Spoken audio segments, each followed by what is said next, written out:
విషయాలు చర్చించడం జరిగింది. ఈ మధ్య మనం చూసాం, మొన్న పబ్లిక్ హియరింగ్ కూడా ఆర్పీడీసీఎల్ విషయంలో పబ్లిక్ హియరింగ్ జరిగింది. దాని విషయంపై నిన్న ముఖ్యమంత్రి గారు మాట్లాడుతూ 24 గంటల ఉచిత కరెంటు ఇవ్వడం కోసమే ఆర్పీడీసీఎల్ ఏర్పాటు చేస్తున్నాము అని నిన్న ముఖ్యమంత్రి గారు చెప్పారు. 24 గంటల ఉచిత విద్యుత్తు రాష్ట్రంలోని రైతాంగానికి ఇవ్వడానికే ఆర్పీడీసీఎల్ ఏర్పాటు చేస్తున్నామని నిన్న ముఖ్యమంత్రి గారు చెప్పిన విషయం అన్ని పత్రికల్లో పతాక శీర్షికలో మనం చూడడం జరిగింది. వాస్తవం వేరు, ముఖ్యమంత్రి మాట్లాడుతున్నది వేరు. ఆర్పీడీసీఎల్ అనేటువంటి దాని ఏర్పాటుతో రాష్ట్రంలోని రైతాంగానికి 24 గంటల ఉచిత విద్యుత్తు రానే రాదు. ఆర్పీడీసీఎల్తో రాష్ట్రంలోని రైతులకు 24 గంటల ఉచిత విద్యుత్తుకు ఉరితాడైతుంది. లిఫ్ట్ ఇరిగేషన్ స్కీములు, ముఖ్యంగా మన రాష్ట్రంలో అన్ని లిఫ్ట్ ఇరిగేషన్ స్కీములే ఉంటాయి. కాళేశ్వరం, దేవాదుల, సీతమ్మ సాగర్, సమ్మక్క సాగర్, కల్వకుర్తి, నెట్టంపాడు, భీమా, కోయిల్ సాగర్, ఏఎంఆర్, ఎస్ఎల్బీసీ, ఇవన్నీ కూడా లిఫ్ట్ ఇరిగేషన్ ప్రాజెక్టులే. అంటే సాగునీటి రంగానికి చెందిన లిఫ్ట్ ఇరిగేషన్ ప్రాజెక్టుల పాలిట ఆర్పీడీసీఎల్ శాపంగా మారబోతా ఉంది. అదేవిధంగా రాష్ట్రంలోని ప్రతి ఇంటికి త్రాగునీరిచ్చే మిషన్ భగీరథ పాలిట పట్టణాలకు త్రాగునీరు సరఫరా చేసే డ్రింకింగ్ వాటర్ స్కీమ్లకు కూడా ఆర్పీడీసీఎల్ ఏర్పాటుతో కరెంటు కోతలు తప్పవు, నీటి కోతలు కూడా ప్రజలకు తప్పవు. తాగునీటిలో కూడా కోతలు, తాగునీటి ప్రాజెక్టులకు కరెంటు కోతలు తప్పవు అనేది స్పష్టమవుతా ఉంది. అంటే ఈ ప్రభుత్వ విధానం కూడా మనం చూసాం. గతంలో రేవంత్ రెడ్డి గారు చెప్పారు, రైతులకు 3 గంటల కరెంటు చాలు అన్నారు. నిన్న రైతు కమిషన్ చైర్మన్ కోదండ్ రెడ్డి గారు కూడా ఏమన్నారు, రైతాంగానికి 3 గంటల కరెంట్ ఇస్తే చాలు అని కాంగ్రెస్ ప్రభుత్వం తరఫున, కాంగ్రెస్ పార్టీ తరఫున రైతు కమిషన్ చైర్మన్గా అధికారిక హోదాలో నిన్న ఆయన వాదనలు వినిపించాడు. ఈఆర్సీ ముందు చెప్పిండా, అఫీషియల్గా ఈఆర్సీ ముందు మినిట్స్ రికార్డ్ అయినాయి. రైతాంగానికి 3 గంటల కరెంటు చాలు అని కాంగ్రెస్ పార్టీ అధికారికంగా ఈఆర్సీ ముందు వాదనలు వినిపించింది. అది ఈరోజు ఈఆర్సీ ముందు రికార్డ్ అయి ఉన్నది. ఎందుకంటే రేవంత్ రెడ్డి కూడా 3 గంటలు చాలన్నాడు. అయితే ఈ మాటలు నేను ఏదో వేగ్గనో రేవంత్ రెడ్డి లాగా అబద్ధాలు మాట్లాడు మాకు ఇంటా వంట లేదు. మాకు నిజాయితీ తెలుసు, నీతి తెలుసు, ఏది మాట్లాడినా పద్ధతిగా మాట్లాడటం తెలుసు, ఆధారాలతో మాట్లాడతాం, లెక్కలతో మాట్లాడతాం.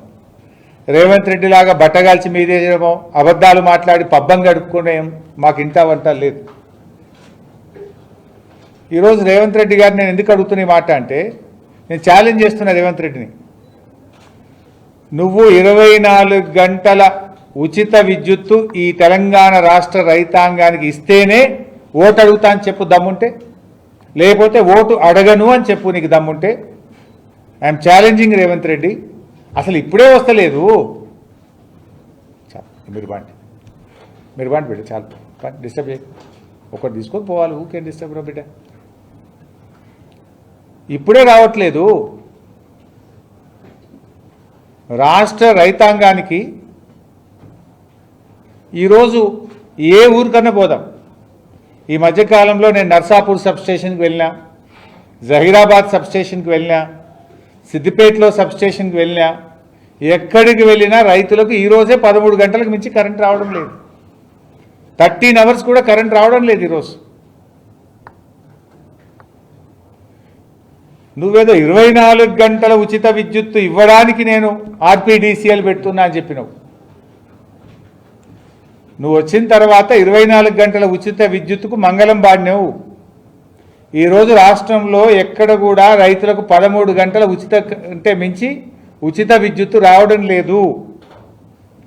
ఇవాళ నీ ఆర్పీడీసీఎల్ ఏర్పాటుతో 8-9 గంటలు కూడా రాని పరిస్థితి ఏర్పడుతుంది. నీ బడే బాయ్ చెప్పినట్టు అనిపిస్తుంది నాకు. ఇలా గుజరాత్లో కేవలం రైతులకు 7 గంటల కరెంటే వస్తుంది. కాంగ్రెస్ పాలిస్తున్న కర్ణాటకలో 8 గంటల కరెంటు మాత్రమే వస్తుంది. రేపు తెలంగాణలో కూడా అదే జరగబోతా ఉంది. ఇది నేను ఉత్తగా మాట్లాడతలేను. మొన్న ఆర్పీడీసీఎల్ ఏర్పాటు సందర్భంగా ఇది రాష్ట్ర ప్రభుత్వం ఇచ్చిన జీవో నంబర్ 8. ఆర్పీడీసీఎల్ ఏర్పాటు చేసేటప్పుడు రాష్ట్ర ప్రభుత్వం ఇచ్చిన జీవో నంబర్ 8. ఈ జీవో కూడా ప్రజలకు మీ అందరికీ కూడా అందుబాటులో పెడతా. ఈ జీవోలో ఏం చెప్పింది ప్రభుత్వం అంటే, energy department TGRPDCL formation of third discom approval అని కింద ఏం చెప్తారు ఇలా, the allocation of PPAs between the 3 distribution companies of Telangana, namely TGRPDCL, TGSPDCL and TGNPDCL, shall be done in such a manner that a higher share of renewable energy is allotted to TGRPDCL and category-wise uniform tariff is maintained across the state. In the point ఏంటంటే మీరు బాగా అర్థం చేసుకోవడానికి, a higher share of renewable energy is allotted to TGRPDCL. Higher share of renewable energy is allotted to TGRPDCL. అంటే ఏంది renewable energy అంటే ఏంది? Solar power. Solar power ఎప్పుడు వస్తుంది? పొద్దున సూర్యోదయమైన 7 గంటలకు అట్లా సోలార్ పవర్ స్టార్ట్ అవుతుంది. ఎప్పుడు ఆగిపోతుంది? సూర్యాస్తమయం అయ్యే 5-6 గంటలకు సోలార్ పవర్ ఆగిపోతుంది. అంటే రైతులకు, లిఫ్ట్ ఇరిగేషన్ స్కీములకు, మంచినీటి పథకాలకు ఇవన్నీ టీజీఆర్పీడీసీఎల్ కింద ప్రభుత్వం పెట్టేసింది. మరి టీజీఆర్పీడీసీఎల్కి ఏ కరెంట్ ఇస్తా అంటుండ్రు Revanth Reddy? Renewable energy solar power ఇస్తా అంటుండ్రు. థర్మల్ పవర్ ఇవ్వడట, హైడల్ పవర్ ఇవ్వడట, ఓన్లీ సోలార్ పవర్ ఇస్తా అంటుండు. మరి సోలార్ పవర్ ఎప్పుడు ఉంటుంది? పొద్దుగాల 7 గంటలకు వస్తుంది, సాయంత్రం 5కి పోతుంది. అంటే ఎన్ని గంటలు ఉంటుంది? 8-9 గంటలే ఉంటుంది. అంటే చెప్పకనే రేవంత్ రెడ్డి ఏం చెప్పింది ఈ జీవో ద్వారా అంటే, రేపు రాష్ట్రములో రైతులకు 8-9 గంటల కరెంట్ ఇస్తా అని ఈ జీవోలో స్పష్టంగా చెప్పిండ్రు. అందుకే I'm challenging mister Revanth Reddy, 24 గంటల ఉచిత విద్యుత్తు రాష్ట్ర రైతాంగానికి ఇస్తేనే నేను ఓట్లు అడుగుతాను. చెప్పు నీకు దమ్ముంటే, చెప్పు నీకు దమ్ముంటే. ఈ జీవో ఏం చెప్తుంది? రెన్యూవబుల్ ఎనర్జీ ఇస్తా అన్నావు. దీనికి టీజీఆర్పీడీసీఎల్కు రెన్యూవబుల్ ఎనర్జీ అలాట్ చేస్తా అంటున్నావు. రెన్యూవబుల్ ఎనర్జీ అంటే పొద్దుగాల 7 గంటలకు వస్తుంది, సాయంత్రం 5కి పోతుంది. అంటే 8-9 గంటలకు మించిన కరెంటు రేపు రాష్ట్రంలో రైతులకు రాదు. ఇది నేను ఉత్తగా నోటి మాటనో ఆరోపణో చేయడం లేదు. ఇది నీ ప్రభుత్వం ఇచ్చిన జీవో ఆధారంగా మాట్లాడుతున్నా. మరి జీవో ఏంది? ఎందుకు ఇచ్చినావు? ఇది ఇస్తే 3 డిస్కామ్లకు సమానంగా పంచు ఉన్న కరెంటును. థర్మల్ పవర్ కానీ, హైడల్ పవర్ కానీ, రెన్యూవబుల్ ఎనర్జీ కానీ. రాష్ట్రంలో పాతయి 2 కంపెనీలు ఉన్నాయి, కొత్తది ఒకటి పెట్టి 3టికి సమానంగా ఇయ్యి. అంటే థర్మల్ కరెంటు పక్కాగా 24 గంటలు వచ్చే కరెంట్ ఏమో ఎన్పీడీసీఎల్కు, కంపెనీలకు, ఇండ్లకు, పైసలు వచ్చేటోళ్ళకి ఇస్తారట. ఇది రైతులకు ఫ్రీ కరెంటు కదా. రాని కరెంటు 8-9 గంటల వచ్చే కరెంటు సోలార్ కరెంట్ ఏమో రైతులకు ఇస్తారట. అంటే రైతులకు 24 గంటల కరెంటుకు నువ్వు మంగళం బాడినవు. ఇప్పటికే నువ్వు వచ్చినాక 13 గంటలే వస్తుంది. రేపు నువ్వు రైతు డిస్కామ్ పెడితే 8-9 గంటలు కూడా రానటువంటి పరిస్థితి రేపు రాష్ట్రంలో రాబోతా ఉంది. నాడు కేసీఆర్ ప్రభుత్వం 24 గంటల కరెంటు రైతాంగానికి ఇస్తే నువ్వు ఇవాళ 13 గంటలకు తగ్గించినావు. రేపు ఆర్పీడీసీఎల్ పెడితే అది కేవలం 8-9 గంటలు మాత్రమే జరుగుతుంది. దీనికి సమాధానం చెప్పు సూటిగా. ఇంతేకాదు, ఇందులో ఇంకో డేంజర్ ఉంది. రేపు సాగునీటి ప్రాజెక్టులు ఉంటాయి. మన Kaleshwaram lift irrigation, Devadula lift irrigation, Kalwakurthy, Nettempadu, Bhima, Koil Sagar lift irrigation. రేపు దానికి కూడా 8-9 గంటల కరెంటే ఇస్తావు కదా. నీ కరెంటే ఉండదు. నీ దగ్గర ఉన్న పీపీఏనే రెన్యూవబుల్ ఎనర్జీ. పీపీఏ అంటే పవర్ పర్చేజ్ అగ్రిమెంట్. పీపీఏనే నీకు సోలార్ పవర్ ఉంటే నువ్వు రాత్రిపూట కరెంట్ ఎట్లా ఇస్తావు? ఈ మోటార్లు ఎట్లా నడుస్తాయి? అంటే నువ్వు నీళ్లు ఆంధ్రాకు జారగొడతావా? కృష్ణానదిలో వచ్చే వరదనే 3 నెలల్లో, 2 నెలల్లో, 15 రోజులు వస్తుంది. నీళ్ళు వచ్చినప్పుడు రప్పరప్ప గుంజుకోవాలి, మన ప్రాజెక్టులు నింపి పెట్టుకోవాలి. నువ్వు 8 గంటల కరెంటే ఇస్తా అంటే మోటార్లు ఆన్ అండ్ ఆఫ్. పొద్దుగాల 7 గంటలకు ఆన్ చేయాలి, సాయంత్రం 5 గంటలకు బంద్ చేయాలి. మరి ఎట్లా నింపుతావు నీ రిజర్వాయర్లు? ఎట్లా ఇస్తావు రైతులకు నీళ్లు? రేపు గోదావరిలో అయినా కృష్ణానది అయినా సంవత్సరం అంతా వరద ఉండదు కదా. నువ్వు సోలార్ పవర్ ఇస్తే ఆర్పీడీసీఎల్, ఎందుకంటే నువ్వేం చేసినావు, అన్ని లిఫ్ట్ ఇరిగేషన్ స్కీమ్లను ఆర్పీడీసీఎల్ కింద వేసేసినావు. ఆర్పీడీసీఎల్లో మరి కరెంట్ ఉండేదే 7-8 గంటలు 9 గంటలు ఉంటే రేపు ఈ మోటార్లు ఎట్లా నడవాలి అంటే రేపు కృష్ణా గోదావరి నీళ్లు కూడా రావు. రేపు కల్వకుర్తి కింద, నెట్టంపాడు కింద, భీమ కింద, కోయిల్ సాగర్ కింద, ఏఎంఆర్ ఎస్ఎల్బీసీ కింద, సీతమ్మ సాగర్ కింద, కాళేశ్వరం కింద రేపు పంటలు కూడా వండకుండా చేస్తావా రేవంత్ రెడ్డి అని నేను అడుగుతా ఉన్నా. రైతులకు నీళ్లు కూడా ఎగనామే పెడతావా? ఇక వచ్చే నీళ్లు కూడా రాకుండా చేస్తావా? నీ థర్మల్ పవర్ లేకుండా ఆర్పీడీసీఎల్ రాత్రిపూట కరెంట్ ఎట్లా ఇస్తుందో చెప్పు. రాదు రేపు కరెంటు. అంటే రేపు బావుల కింద, బోర్ల కింద పండించుకునే రైతులకు 24 గంటల కరెంటు ఉండదు. ప్రాజెక్టుల కింద ఉండే రైతులకు లిఫ్ట్ ఇరిగేషన్లు పనిచేయి, రేపు సాగునీరు అందుబాటులో ఉండకుండా చేస్తున్నావు. ఇక మూడవది మంచినీళ్ళ పథకం మిషన్ భగీరథ. లేదా హైదరాబాద్ మంచినీళ్ళు, హైదరాబాద్కి నీళ్ళు రావాలంటే ఎక్కడి నుంచి రావాలి? ఎల్లంపల్లికి వెళ్ళి రావాలి, నాగార్జున సాగర్కి వెళ్ళి రావాలి, సింగూరుకి వెళ్ళి రావాలి. లేదు ఏ జిల్లాకు, ఈ రాష్ట్రంలో ఏ జిల్లాకు నీళ్లు రావాలన్నా, ఏ ఊరికి నీళ్లు రావాలన్నా 24 గంటల్లో 18, 19 గంటలు, 20 గంటలు మంచినీళ్ళ పథకాలు నడుస్తేనే ఇంటింటికి మంచినీళ్ళు వస్తున్నాయి. ఇవాళ రేపు నువ్వు ఆర్పీడీసీఎల్ కింద 8-9 గంటల కరెంట్ ఇస్తే మంచినీటి పథకాలకు కూడా కరెంటు సరిపోదు, మంచినీళ్లు కూడా రాని పరిస్థితి ఏర్పడుతుంది. ఎవడన్నా మెడ మీద తలకాయ ఉన్నోడు చేసే పని ఇది? అంటే నీ సంగతి ఏంది అసలు?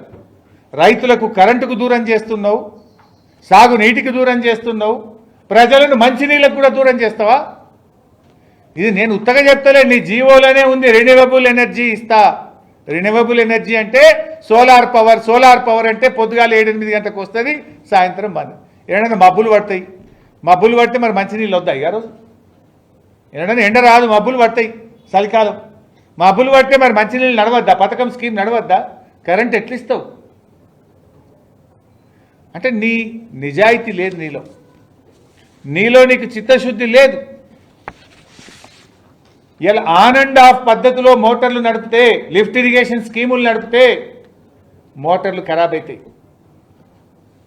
ఇవాళ ఇంజనీర్లు, ఇరిగేషన్ ఇంజనీర్లు చెప్తున్నారు, కాళేశ్వరం అయినా, సీతారామ అయినా, కల్వకుర్తి అయినా, దేవాదులైనా పొద్దుగాల స్టార్ట్ చేసి సాయంత్రం బంద్ చేస్తే మోటార్లు ఖరాబ్ అవుతాయి. రౌండ్ ద క్లాక్ నడపాల్సిందే మోటార్లు. ఎన్ని రోజులు నీళ్ళు అవసరం ఉంటే అన్ని రోజులు నడపకపోతే ఆ మోటార్లు కూడా ఖరాబ్ అవుతాయి. అంటే రేవంత్ రెడ్డి ఇలా ఆర్పీడీసీఎల్ ఏర్పాటు చేసి ప్రజలను బోరు బావుల మీద ఆధారపడ్డ రైతులకు 24 గంటల కరెంటుకు దూరం చేస్తున్నాడు. లిఫ్ట్ ఇరిగేషన్ స్కీముల కింద సాగునీటి సదుపాయానికి రైతుల్ని దూరం చేస్తున్నాడు. ప్రజలకు త్రాగునీటికి దూరం చేసేటువంటి కుట్ర చేస్తూ ఉన్నాడు రేవంత్ రెడ్డి. ఇప్పటికే నీకు రైతులంటే చిన్న చూపు. రైతులను ఎరువులకు దూరం చేసినావు, రైతు బంధు పథకానికి దూరం చేసినావు, రుణమాఫీ ఎగబెట్టినావు, రైతు బీమా పథకానికి దూరం చేసినావు, వడ్లు కొనుగోలు చేయమంటే చుక్కలు చూపించినావు. ఇప్పుడు ఇంత కరెంటు కూడా రాకుండా చేస్తావా రేవంత్ రెడ్డి? ఇవాళ 2003 ఎలక్ట్రిసిటీ యాక్ట్ ఏం చెప్తుందంటే, ఏ డిస్కామ్ అయినా సరే ప్రజలు వినియోగదారులు కోరుకుంటే, వ్యవసాయ విద్యుత్ కనెక్షన్ అయినా, ఇంటికైనా, పరిశ్రమలకైనా ఎవరు కోరినా వినియోగదారుడికి తప్పకుండా కనెక్షన్ ఇవ్వాలని ఎలక్ట్రిసిటీ రెగ్యులేషన్ యాక్ట్ సెక్షన్ 43 స్పష్టంగా చెప్తుంది. నువ్వు రేపు ఎస్పీడీసీఎల్ కింద ఉన్న రైతు, నీకు నేను వ్యవసాయ విద్యుత్ కనెక్షన్ ఇయ్యా, నువ్వు రైతు డిస్కామ్ కిందకే పో అంటే హక్కు నీకు రాష్ట్ర ప్రభుత్వానికి లేదు, నీ ఈఆర్సీకి కూడా లేదు. ఇవాళ ఎంత దారుణం అంటే, మన ఊర్లలో మనం చూస్తుంటాం. ఇప్పుడు ఇరుకోడు పక్కన హనుమంతపల్లి అని ఒక ఊరు ఉంటుంది. హనుమంతపల్లి పోతే ఏముంటుంది? బాయిల కాడనే ఊరది. ఇంటెనకనే బాయి, ఇల్లు, బాయి గడ్డ మీదనే ఇల్లు ఉంటుంది, ఇంటి పక్కనే బాయి ఉంటుంది. రైతులు ఏం చేస్తారు అక్కడ? చాలామంది ఇంటెనక పొద్దుగాలు లేచి బాయి కాడ పని చేసుకుంటారు, ఇంట్లో ఉంటారు. కొంతమంది ఆ బావి పక్కనే ఓ పౌల్ట్రీ కూడా వేసుకుంటారు, చిన్న షెడ్ వేసుకుంటారు, 500 కోళ్ళదో 1000 కోళ్ళదో వేసుకుంటారు. ఇప్పుడు నువ్వు తెచ్చిన ఆర్పీడీసీఎల్ వల్ల ఏం జరుగుతుంది తెలుసా? బావి కాడ కరెంటు పోతే ఒకరికి ఫోన్ చేయాలి, ఇంటికాడ కరెంటు పోతే ఇంకొకరికి ఫోన్ చేయాలి. రేపు ఆ బావి గడ్డకు నేను ఇల్లు కట్టుకుంటా, ఎవరైనా కొత్తగా ఇల్లు కట్టుకుంటా, నాకు ఎలక్ట్రిసిటీ కనెక్షన్ ఇవ్వమంటే ఏమవుతుంది తెలుసా? రేపు లేలే మేము ఇయ్యం, ఎస్పీడీసీఎల్ వాళ్ళు ఇస్తారు, అప్లికేషన్ పెట్టుకుంటాడు. ఎస్పీడీసీఎల్ ఏమంటాడు? నీ బావి కాడ ఉన్న కరెంటు పోలు కరెంట్ ఏదైతే ఉందో అది నాది కాదు, అది ఆర్పీడీసీఎల్ది. నేను నీకు ఇంటికి మీటర్ ఇవ్వాలంటే ఇరుకోడ్ సబ్స్టేషన్కి వెళ్ళి 12 పోల్లు పడతాయి, ఆ 12 పోల్లకు పైసలు కట్టు, వైర్కు పైసలు కట్టు, వేయడానికి అవసరమైన పైసలు కడితేనే నీ ఇంటికాడ కనెక్షన్ ఇస్తా అంటాడు. అంటే డబుల్ లైన్లు వేసుడు, పోల్లు కూడా ఎక్కువ పడతాయి రైతుల పొలాలలో. ఇప్పుడు బావి కాడ కనెక్షన్ ఉంది ఆల్రెడీ కరెంటు, దానికే ఇవ్వచ్చు కదా. రేపు ఇప్పుడు కొత్త సిస్టమ్ ఏం చెప్తుందంటే ఆర్పీడీసీఎల్ రైతులకు మాత్రమే ఇస్తుందట, ఇంటికి ఇవ్వాలంటే ఎస్పీడీసీఎల్ ఓడో ఎంపీడీసీఎల్ ఓడో ఇవ్వాలి. లేదు బావి కాడ ఒక పౌల్ట్రీ పెట్టుకున్నా అంటే ఎస్పీడీసీఎలో ఎంపీడీసీఎలో ఇవ్వాలి. లేదు మా పసుపు పండించే రైతులు పసుపును ఉడకబెడతాము అంటే లేలే ఇది దీని కింద ఉడకబెట్టద్దు, ఎస్పీడీసీఎల్ కరెంట్ తీసుకో అంటాడు. చెరుకు పట్టాలి, చెరుకు నేను తిప్పాలి, గానుగ తిప్పాలంటే ఎస్పీడీసీఎల్ కనెక్షన్ ఇవ్వాలంటాడు. అంటే ఆ ఎస్పీడీసీఎల్ ఏమంటాడు? నీ బావి కాడ నా కరెంట్ లేదు, నేను ఊరి నుంచి నీ ఇంటికాడ పెట్టుకునే ఇల్లు, బావి కాడ కట్టుకునే ఇల్లుకు కానీ బావి కాడ కట్టే పౌల్ట్రీకి ఎన్ని పోల్లు పడతాయో ఆ లెక్క కడితేనే పైసలు కడితేనే రేపు ఇస్తా అంటాడు. Is it not national waste? Is it not public waste? Public money waste చేయడం కాదా ఇది? ఆల్రెడీ కరెంటే ఉండే సపరేట్గా దానికి కనెక్షన్ ఇయ్యక ఇప్పుడు 3వ కంపెనీ పెట్టి నువ్వు ఆడ బావి కాడ, ఇప్పుడు లంబాడి వాళ్ళు, మా గిరిజనులు, గోండులు, కోయలు, ఎస్టీలు అంతా కూడా బాయిలకానే ఉంటారు, బాయిలకానే ఇల్లు కట్టుకుంటారు. రేపు వాళ్ళ పరిస్థితి ఏమవుతుంది అన్నట్టు? ఇలా రైతుల మీద ప్రజల మీద భారం పడుతుంది, రేపు వినియోగదారుల మీద భారం పడుతుంది. అనవసరంగా 2 లైన్లు వేయాలి, బావికోటి ఇంటికోటి, 2 లైన్లు వేస్తే పొలాలు ఖరాబ్ అవుతాయి, పోళ్ళు ఖరాబ్ అవుతాయి, పబ్లిక్ మనీ వేస్ట్ అవుతుంది, ప్రజల మీద భారం పడుతుంది. ఇది ఒక తుగ్లక్ చర్య. టీజీఆర్పీడీసీఎల్ అనేది ఒక తుగ్లక్ చర్య. ఎంత డబుల్ పని. ఇప్పుడు థెఫ్ట్స్కి దాని కింద ఉంటారు టీమ్స్ ఉంటాయి, అదేవిధంగా ఆడిట్ టీమ్స్ ఉంటాయి, స్టోర్స్ ఉంటాయి, ఇవన్నీ డబుల్ పెట్టాలి, దానికోటి దీనికోటి, దానికోటి దీనికోటి. ఇది ప్రజల మీద భారం, వేస్ట్ ఆఫ్ పబ్లిక్ ఫండ్స్. అదేవిధంగా రేవంత్ రెడ్డి గారు ఇదంతా అసలు ఎందుకు చేస్తున్నాడంటే ప్రైవేటైజేషన్ చేయడానికి కుట్ర చేస్తున్నాడు.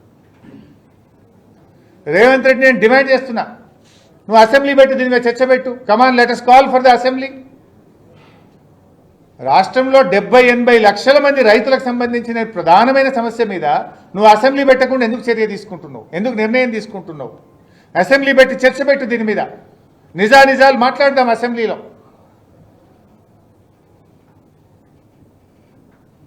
ఇవాళ మహారాష్ట్రలో ప్రైవేటైజేషన్ అయిపోయింది, ముంబైలో అదానికి టాటాకి అప్పచెప్పిండ్రు, కర్ణాటకలో బెంగళూరులో టాటాకి అప్పచెప్పిండ్రు. నువ్వు కూడా ఈ రైతులన్నీ ఫ్రీ ఉచిత కరెంటు అంతా పక్కకు పెట్టి పైసలు వచ్చే కరెంటును ప్రైవేట్ వాళ్ళకి ఇవ్వడానికే ఈ ఆర్పీడీసీఎల్ ఏర్పాటు చేస్తున్నావు. ఇది ప్రైవేటైజేషన్లో ఒక కుట్రలో భాగంగా నువ్వు చేస్తున్నావు.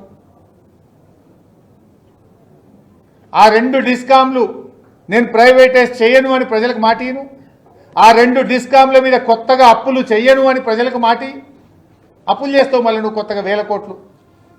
ఉన్న అప్పులన్నీ ఇప్పుడు టీజీఆర్పీడీసీఎల్కు మార్చినావు, మళ్ళీ దాన్ని ఏంది కొత్తగా ఉంది, బుక్కులు మంచిగా ఉన్నాయి, ఇక దీని మీద కొత్త అప్పులు పాత అప్పులు ఏం లేవని మళ్ళీ కొత్త అప్పులు లేవడానికి ఇది డ్రామా. నువ్వు ప్రైవేటైజేషన్ చేయడానికి ఎన్పీడీసీఎల్ ఎస్పీడీసీఎల్లో కొత్త అప్పులు లేపడానికి నువ్వు ఆడుతున్నటువంటి నాటకం ఇది రైతుల పాలిట ఉరితాడైతుంది. ఇది సాగునీటి ప్రాజెక్టులకు శాపంగా మారుతుంది, తాగునీటి ప్రాజెక్టులకు కరెంటు కొరత ఏర్పడుతుంది. దీన్ని వెంటనే విరమించుకోవాలని చెప్పి మేము ఈరోజు డిమాండ్ చేస్తూ ఉన్నాం. ఇవాళ రేవంత్ రెడ్డి ఇంకో మాట అంటుండు, చాలా అప్పులైనాయి, బీఆర్ఎస్ టైంలోనే ఎస్పీడీసీఎల్ ఎన్పీడీసీఎల్ అంటే ఈ డిస్కామ్లు అప్పుల పాలైనాయి అని నిన్న మాట్లాడిండు. సిగ్గుండాలే మాట్లాడడానికి. అసలు నువ్వు కదా అప్పుల పాలు చేసింది. బీఆర్ఎస్ ప్రభుత్వం అధికారంలోకి వచ్చిన నాడు ఎన్పీడీసీఎల్ ఎస్పీడీసీఎల్ అప్పటికో 2000 కోట్ల అప్పుల్లో ఉండే. బీఆర్ఎస్ దిగిపోయే నాటికి అయిన అప్పులు ఎంత అంటే బీఆర్ఎస్ హయాం 10 ఏళ్లలో జరిగిన అప్పులు 27,000 కోట్ల రూపాయలు. బీఆర్ఎస్ ఎక్కే నాటికి 2,000 కోట్లు ఉంది అప్పు 2 డిస్కామ్లకు. బీఆర్ఎస్ దిగిపోయినాడు బీఆర్ఎస్ ప్రభుత్వ హయాంలో జరిగిన అప్పు 27,000 కోట్లు. మరి నిన్న జీవోలో పెట్టిండ్రు వీళ్ళే మొత్తం డిస్కామ్ల అప్పు ఎంతున్నది అని రేవంత్ రెడ్డి ప్రభుత్వమే జీవోలో పెట్టింది 54,000 కోట్లుంది. అంటే బీఆర్ఎస్ హయాంలో 27,000 కోట్లు అయితే నీ 2.5 సంవత్సరాల్లో నువ్వు చేసిన అప్పు ఎంత? నువ్వు 2 ఏళ్లల్లా 25,284 కోట్లు చేసినావు. 25,284 కోట్లు. 10 ఏళ్ల బీఆర్ఎస్ టైంలో సంవత్సరానికి 2,700 కోట్లు అప్పయింది డిస్కామ్లకు. కానీ నీ హయాంలో సంవత్సరానికి 10,113 కోట్లు అప్పయింది. అంటే 5 అంతలు ఎక్కువ బీఆర్ఎస్ కంటే. నువ్వు ఎక్కువ చేసినావు. బీఆర్ఎస్ 2,000 చేస్తే నువ్వు 10,000 చేసినావు. ఇంకా సిగ్గు లేకుండా డిస్కామ్లు బీఆర్ఎస్ హయాంలో అప్పుల పాలైనాయి అంటున్నావు. ఇంకా మా హయాంలో కరోనా వచ్చింది, ప్రజలు ఆర్థిక ఇబ్బందులు ఎదుర్కొన్నారు. అయినా అన్నీ కలిపి 10 ఏళ్లలో బీఆర్ఎస్ హయాంలో సంవత్సరానికి అయింది 2,000, 2,500. కానీ నీ హయాంలో అయింది 10,000. ఏడాదికి 10,000 కోట్లు డిస్కామ్లను అప్పుల ఊబిలో నెట్టినావు నువ్వు. డిస్కామ్లకు నువ్వు డబ్బులు విడుదల చేయలేదు. నువ్వు తప్పు చేసి బీఆర్ఎస్ మీద నెప్పని నెడుతున్నావు. గురువింద గింజ ఏదో తన కింద నలుపు తెలియదు అన్నట్టు అప్పులు చేసింది నువ్వు, డిస్కామ్లను ఆగం చేసింది నువ్వు. ఇవాళ దాన్ని బీఆర్ఎస్ మీద నెప్పని నెట్టే ప్రయత్నం చేస్తూ ఉన్నావు. నీ హయాంలో 2.5 సంవత్సరాల్లో 25,284 కోట్లు కాంగ్రెస్ ప్రభుత్వ హయాముల్లో డిస్కామ్లకు బకాయి పడ్డది. రాష్ట్ర ప్రభుత్వ బకాయి 25,284 కోట్లు. 2.5 ఏళ్ల కాంగ్రెస్ ప్రభుత్వంలో బకాయి పడ్డది 25,284. 10 ఏళ్ల బీఆర్ఎస్లో ప్రభుత్వం డిస్కామ్లకు బాకీ పడ్డది 27,000 కోట్లు. అంటే బీఆర్ఎస్ హయాంలో ప్రభుత్వం డిస్కామ్లకు బకాయి పడ్డది ఏడాదికి 2,000 కోట్లయితే కాంగ్రెస్ ప్రభుత్వ హయాంలో డిస్కామ్లకు ప్రభుత్వం బాకీ పడ్డది సంవత్సరానికి 10,000 కోట్లు. ఇది నీ ప్రభుత్వ వైఫల్యం, నీ తప్పిదం. అయినా నువ్వు ఇంత ఎగబెట్టి నువ్వు ఏమన్నా చేసినావా? అసలు విద్యుత్ పంపిణీ వ్యవస్థను ఏమన్నా బలోపేతం చేసినావా? నువ్వు నీ హయాంలో ఒక్క సబ్స్టేషన్ కట్టినవా? నువ్వు బీఆర్ఎస్ టైంలో 400 kV సబ్స్టేషన్లు మేము వచ్చిన నాడు 6 ఉంటే దిగిపోయే వరకు 30 చేసినాం. 220 kV సబ్స్టేషన్లు మేము వచ్చిన నాడు 51 ఉంటే దిగిపోయే నాటికి 103 చేసినాం. 132 kV సబ్స్టేషన్లు మేము వచ్చిన నాడు 176 ఉంటే దిగిపోయే నాటికి 251 చేసినాం. 33/11 kV సబ్స్టేషన్లు మేము వచ్చిన నాడు 2,138 ఉంటే మేము దిగిపోయే నాటికి 3,210 సబ్స్టేషన్లు కట్టినాం. డిస్ట్రిబ్యూషన్ ట్రాన్స్ఫార్మర్లు మేము వచ్చిన నాడు 4 లక్షలు ఉంటే మేము దిగిపోయే వరకు 8,60,000 డిస్ట్రిబ్యూషన్ ట్రాన్స్ఫార్మర్లు పెట్టినాం. ఇది మేము చేసినాం. అసలు నువ్వేమైనా చేసినావా? ఓ సబ్స్టేషన్ కట్టినావా? ఓ లైన్లు వేస్తావా? అరే ఈహెచ్టీ లైన్లు మేము వచ్చినాడు 16,000 కిలోమీటర్లు ఉంటే మేము దిగిపోయే వరకు ఈహెచ్టీ లైన్లు 24,000 కిలోమీటర్లకు పెంచినాం. ఈ రకంగా విద్యుత్ పంపిణీ వ్యవస్థను మేము బలోపేతం చేసినాం. నువ్వే కదా అసెంబ్లీలో చెప్పింది. ఈ వీడియో చూడు, నువ్వేం చెప్పినావు అసెంబ్లీలో. ఆనాటి కాంగ్రెస్ ప్రభుత్వంలో కరెంటు పరిస్థితి ఏందో తెలుగుదేశం పార్టీ ఎమ్మెల్యేగా ఉమ్మడి ఆంధ్రప్రదేశ్లో అసెంబ్లీలో నువ్వు మాట్లాడిన మాట ఇది. మరణిస్తే ఊరికి వెళ్ళాం అధ్యక్ష. దహన సంస్కారాలు అయిన తర్వాత స్నానం చేసి ఇంటికి పోవాలి అధ్యక్ష. చిన్నప్పుడు ఏ బావిలో అయితే ఎండాకాలం వస్తే రోజుల తరబడి ఈత కొట్టిన బావి ఎండిపోతే బోర్ దగ్గరికి వెళ్ళి స్నానం చేద్దామంటే కరెంటు లేదు అధ్యక్ష. నాకున్న పరిచయాలను బట్టి కరెంటు విడిపించుకుంటే బోర్ వేస్తే నీళ్లు వస్తలేదు అధ్యక్ష. నా తండ్రి చచ్చిపోతే స్నానం చేయాల్సిన ప్లేస్ లో నెత్తి మీద నీళ్లు చల్లుకొని ఇంటికి వచ్చినాం అధ్యక్ష. తెలంగాణ రాష్ట్రం నిర్లక్ష్యం కావడానికి కారణం పాలకులు అన్న సంగతి ఆ రోజు నాకు అర్థమైంది అధ్యక్ష. మరి ఆ రోజు పాలకులు ఎవరు? కాంగ్రెస్ పార్టీ కదా. ఆనాటి కాంగ్రెస్ పాలనలో తండ్రి చచ్చిపోతే కరెంటు లేక నెత్తి మీద నీళ్లు చల్లుకొని పోయినా అన్నవే. ఆ పాలకులు ఎవరు? ఆ పాపం ఎవరిది? కాంగ్రెస్ పార్టీయే కదా ఆనాడు ఈ రాష్ట్రాన్ని పాలించింది. ఆ పాపాలను కడిగి కాంగ్రెస్ చేసిన తప్పిదాలను సవరించి సబ్స్టేషన్లు కట్టి ట్రాన్స్ఫార్మర్లు పెట్టి విద్యుత్ పంపిణీ వ్యవస్థను 1,00,000 కోట్లు ఖర్చు పెట్టి 24 గంటల కరెంట్ ఇచ్చింది బీఆర్ఎస్ కదా. నిజంగా ఆ రోజు బీఆర్ఎస్ఏ ఉండుంటే నీకు నెత్తి మీద నీళ్లు చల్లుకోవాల్సిన పరిస్థితి వచ్చేది కాదు. కానీ మళ్ళీ కాంగ్రెస్ వచ్చింది నీ పాలనలో, మళ్ళీ నెత్తి మీద నీళ్లు చల్లుకునే కాలం వస్తుందేమో అని డౌట్ వస్తుంది. ఆగం చేస్తున్నావు విద్యుత్ వ్యవస్థను, ఇలా ఆగం చేస్తున్నావు విద్యుత్ వ్యవస్థను. అందుకే మేము సూటిగా చెప్తున్నాం, టీజీఆర్పీడీసీఎల్ ఏర్పాటును ప్రభుత్వం విరమించుకోవాలి. టీజీఆర్పీడీసీఎల్ ఏర్పాటు రైతాంగం పాలిట ఉరితాడుగా మారబోతుంది. టీజీఆర్పీడీసీఎల్ ఏర్పాటు లిఫ్ట్ ఇరిగేషన్ ప్రాజెక్టులకు శాపం కాబోతా ఉంది. టీజీఆర్పీడీసీఎల్ ఏర్పాటు మంచినీటి పథకాలకు రేపు విద్యుత్తును కూడా అందించని పరిస్థితుల్లో ప్రజలకు త్రాగునీరు అందించని పరిస్థితి రాబోతా ఉంది. ఇది మేం కాదు, రాష్ట్ర ప్రభుత్వం టీజీఆర్పీడీసీఎల్ ఏర్పాటులో భాగంగా ఇచ్చిన జీవో నంబర్ 8లోనే ప్రభుత్వమే చెప్పింది. ఎట్టి పరిస్థితుల్లో బీఆర్ఎస్ పార్టీ రైతులకు అన్యాయం జరిగితే ఊరుకోదు. అవసరమైతే రైతులకు పెద్ద ఉద్యమాన్ని సృష్టిస్తాం. బీఆర్ఎస్ పుట్టిందే విద్యుత్ ఉద్యమంలో పుట్టింది. రైతుల మీద కరెంటు ఛార్జీలు పెంచితేనే నాడు కేసీఆర్ గారు తెలంగాణ ఉద్యమానికి శ్రీకారం చుట్టిండ్రు. ఇవాళ కూడా రైతుల పాలిట పెను శాపంగా మారబోతున్నటువంటి ఈ డిస్కామ్ను ఏర్పాటును బీఆర్ఎస్ వ్యతిరేకిస్తుంది, ఎంతకైనా పోరాటం చేస్తుంది. ఈ ఆర్పీడీసీఎల్ రద్దు చేయాలి, రైతాంగానికి నాణ్యమైన 24 గంటల కరెంట్ ఇవ్వాలి. ఎట్లా ఇస్తావు నువ్వు?